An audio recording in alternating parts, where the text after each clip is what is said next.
Welcome to the K&B Music Den. As always, I am Brad. You, sir? I am everybody's friend, pal, confidant, buddy, chapel. Ooh. Keith, that's a new one. Yeah, that's a good one, though. Thank you, I appreciate you. I like that. Been working on that. So we're diving back into a series we kind of forgot about. We didn't forget it. We just put it on the back burner. We were just so busy. I mean, Yeah, busy you know doing, guys, you busy doing nothing. And nothing's going to be the theme of the day for me. Yeah, totally. But we decided we're going to bring that Goldilocks series back. Oh, let's play the Goldilocks game, Brad. You know what that is? Do you remember? It's been so long. Basically, we're going to take a stew, or in this case, an album. Porridge. The porridge. Porridge. Yeah. What is the difference between porridge and stew? Well, stew is more like a soup and porridge is more like oatmeal. Oh, I really don't like porridge then. Okay. Okay, well, let's call it stew then. We're going stew. Yeah. So we're going to take an album and say this is how this album is looked at generationally amongst the critics and amongst fans. Yes. Do we agree? Disagree? Is it better than that? Is it worse than that? Or is it just right? Just right. Just like Goldilocks and the Three Bears. You know, remember the three bowls? Remember? You remember. No, we remember. Yeah. He recommended one. I recommended one. So we're going to do his right now. Yes. And he says, you know what I'd like to know? I'd like to know if King Crimson's in the house of the Crimson In the King. court? In the court? Oh, court. I try, guys. He tried. I tried. In the court of the Crimson King. Boom.com. Legendary. That should be a website. Yeah, it may be. But we're going to give that one a listen and see what we think. So, how many times would you say you listened to it, by the way? I've listened to it 3. Yeah, me too, at least. I mean, I was fairly familiar with it before this, Yeah. but I revisited it several times. So, so you were pretty familiar with it? Well, yeah. I mean, I was familiar with it. Not like knew it like the back of my hand familiar with it, but I do like King Crimson. I'm not like super well versed in their entire catalog, but like some of that early stuff I really enjoy. And then he's further along than me. I had known snippets and pieces. This is not a genre I touch too often. Progressive rock. Progressive rock. We're going to talk about that. So too. we need to start getting into that a little bit. But, so this was kind of a new one for me. I went into this very new. So actually, I know what you were trying to do, but I'm going to flip it right back on you. Oh, yeah. Since you're not as familiar with the band even, just this is like a whole fresh new, you're coming in with a clean slate. You listen to this for the first time and you're thinking... Well, it's initially, this is unique because I don't listen to this style of music very often. Okay. So progressive rock, there's a lot of different... So you don't listen to Yes much? No, Okay. that's not Rush. a genre. Rush is probably the closest thing I get into that genre. Okay. But that's the closest I get. Okay. I don't get any more progressive than Rush. So Till now. yeah, till now. So now, to make the decision on where this lands, Yes. because I actually did not look. I looked for the other one we're going to do. Where does this one rank? Like, what are the rankings? What are the standings? Where do people put this? I'm so glad you brought it up because this is something I really wanted to talk about with this video. Okay. So, in my opinion, progressive rock kind of is on its own island for a lot of people. Sure. And it's, you love it, or not, I don't say hate it, but you love it or you're just not into it, you're just not familiar. So this album by this band, King Crimson, in the Court of the Crimson, Court of the Crimson, it is hard to say. It is hard to say. In the Court of the Crimson King, is considered one of, if not the best progressive rock album ever that high made. Top. Yes, it is always in the top 5. Okay. Any list you pull up that's worth even looking at is going to have this in the top 5. That's okay. Often number 1 or 2. Get it. Maybe 3 sometimes. But Who would be a competitor? Who would be in that top 2 or 3 spot? Close to the Edge by Yes. Okay. Those are the 2 really. That's like if you found someone, an alien from another planet, and they said, "Please play me progressive rock," you would play them. This album by King Crimson and Close to the Edge by Yes. Okay. That is my understanding anyway. Now, again, someone that doesn't know Yes either, is it also a short track list with longer tracks? Or is it... Even shorter, 3 songs. Wow, okay. Long songs. Okay. Now, so back to my island thing. Okay. So progressive rock is on its island. You love it or you don't. You get it. So this is what I think, and we'll get to what my rating of the three bowls of stew will be eventually. But I really wanted to get a sense of, okay, in progressive rock land, it is king. Okay, Yeah. literally. Where is it in albums of all time? That's a good... So I pulled up a magazine that I have a lot of respect for, I have it upstairs. Should have brought it down. Uncut Magazine did their 500 greatest albums of all time. So, guys, you got everything. You got Beatles, Zeppelin, Stones. I mean, Wu-Tang. Wu-Tang, yeah. Everything you can think of. Nick Drake, all the stuff that's so revered. Okay. Guess what number this was? Of all time, not just progressive rock. I'm going to say 150. 259. Okay. All right. And you know what? I'm just going to get right to the point for me because we'll talk more about the album itself. But because of that, even though it's the king of the progressive rock land, my vote is underrated for this album. I think this album is underrated. On that uncut list, did you look to see where Yes was? I was flipping through, and I did it quickly right before you came here. I'm pretty sure that as I went through and finally found it way back at 259 for this King Crimson album, I'm pretty sure I didn't see Yes in my travels. So it's probably behind that. So it's behind. Okay. That's my guess, yeah. So you have it as underrated. That's the main reason why, because I think it's king of the progressive rock world, but look at that. I mean, not even in the top 100 of greatest albums of all time. Sure. When it's the progressive rock album, to me that shits on progressive rock as a genre. And I think that's very unfair. So that's where I get underrated from. That makes sense. Okay. I can see what you're saying. Now back to the album itself. Now I got to pull it out to myself and go, can I find 250 better albums? This is the way I would have to look at that. Okay, that's fair. I think I can.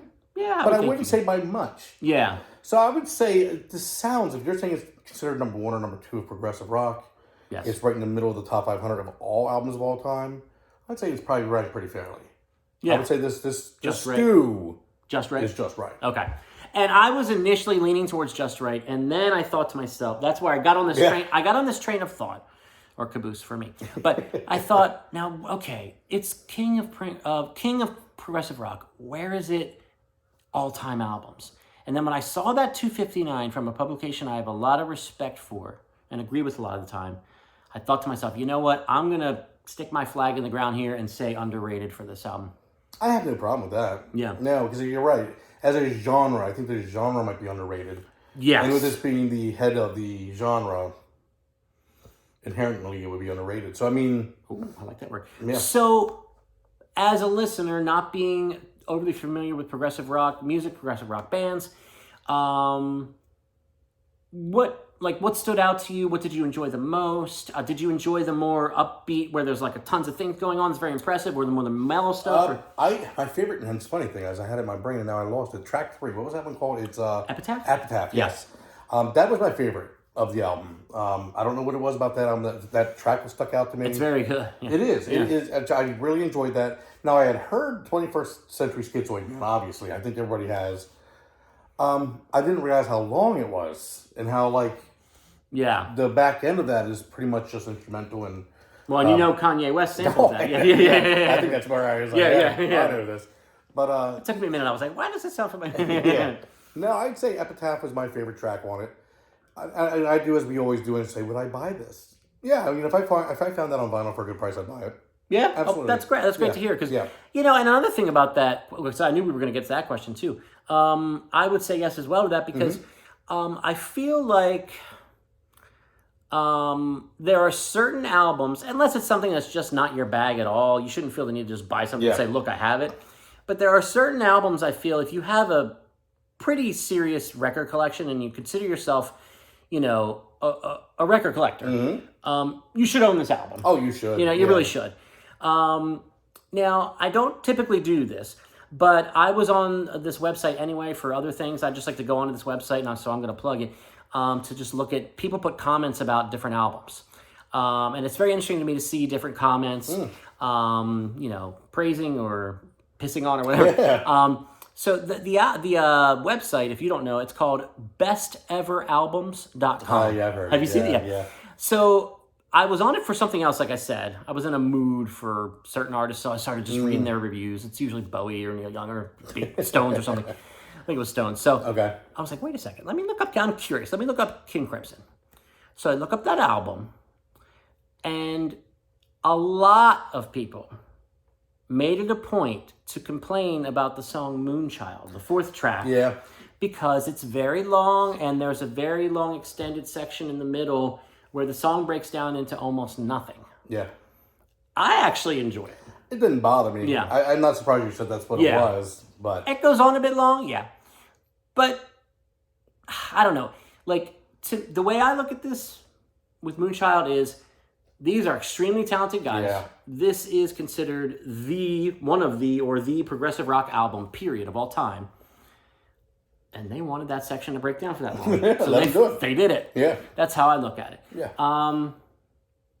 Now, interesting. Talk to the folks. Say something else about this album, real quick. Oh, he's going away, which means... Oh, look at that. Oh, he's got the vinyl, I think is what he's doing. It's a good part is you can see him in the background here. Oh, can you see? Oh, yeah. You can see what you're doing at the moment, which is digging through the section C. You mean K? Wait, what? Oh, my God. C is Crimson. Why am I... Okay. Crimson's not his last name. No, that's not good. But if you guys notice...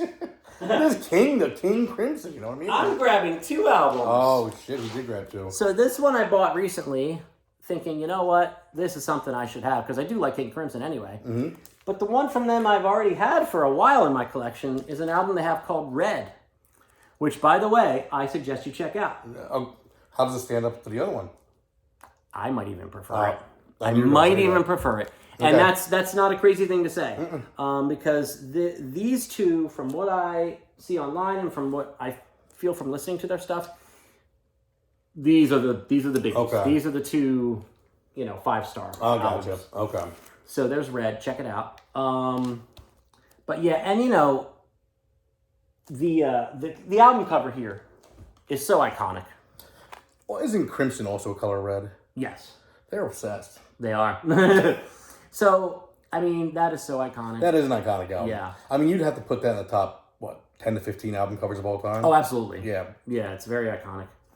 So, I have not had a chance to spin this yet on the turntable, but I don't even know. Well, I must have opened this. Yeah, I opened this up when I put it in a sleeve. So, you get the lyrics. You get some more artwork here. So, that's cool. Huh, hello. So proggy. Very proggy. So, yeah, I would definitely listen to Red, if I were you. Mm-hmm. I would definitely listen to Close to the Edge by Yes. Okay. Because I'd like to see kind of your comparison there. And then, Moving Pictures by Rush.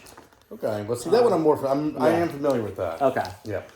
So, but yeah, I'm glad we did this because it also highlights progressive rock, not just this album, which I think is underrated.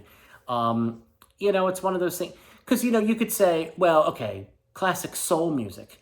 You're either into it or you're not, So then explain why some lists have What's Going On by Marvin Gaye as the best album of all time. A lot to do, though. And I'm not saying that that's a bad position for that album to take necessarily. No. But that's a soul album. Soul is its own thing, That's a lot of people, you just love soul, and Sam Cooke, and know all these guys, and you have the albums, and it just melts into you.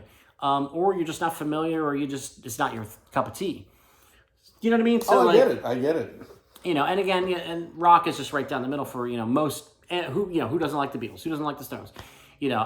So I don't know, I'm not sure where I'm going with that, but I think you know what I'm trying to say. So, yeah. Long-windedly as usual. So, but yeah, guys, so hey, Goldilocks. So I say it's actually underrated, and he says it's just right. I say it's just right, yeah. So, what do you think? Play the Goldilocks game with us. Put in the comments King Crimson related topics. What are your favorite albums? What do you think of this album? What do you think of the whole Moonchild controversy? Is that part ridiculous, or is it just right? So for, as always, Brad, I'm Keith. This is the KB Music Den. Please like this video, share it on social media, subscribe to the channel, smash the bell for notifications. You'll be notified every time we drop new content here on the channel.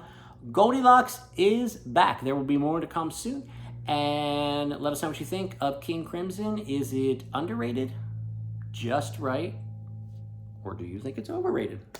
Some might. Let us know. I'm going to get this guy on a prog rock kick. I'm working on it. He's going to try. It was 80s before, now it's prog rock. Yeah. All right, guys, let us know what you think, and thanks for tuning in to the Goldilocks game. More to come.